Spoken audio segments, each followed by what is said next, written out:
Hey guys, in this video I'm going to show you how to make public profile on Snapchat, right? So let's go into the Snapchat. Before that, make sure that you're using the updated version, and here you have to go to the profile which is on top left side corner, right?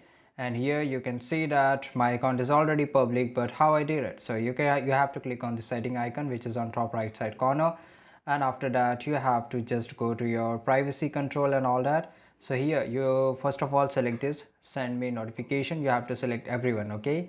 And after that view my story, select everyone, okay?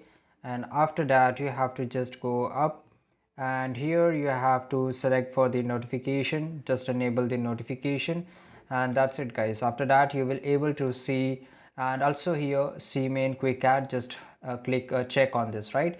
And after that just go back and you will able to see this public profile, right? So this is pretty easy guys. I hope you found this video really useful, and if you did like this video right now, subscribe our channel and see you in the next video. Till that time, take care, goodbye.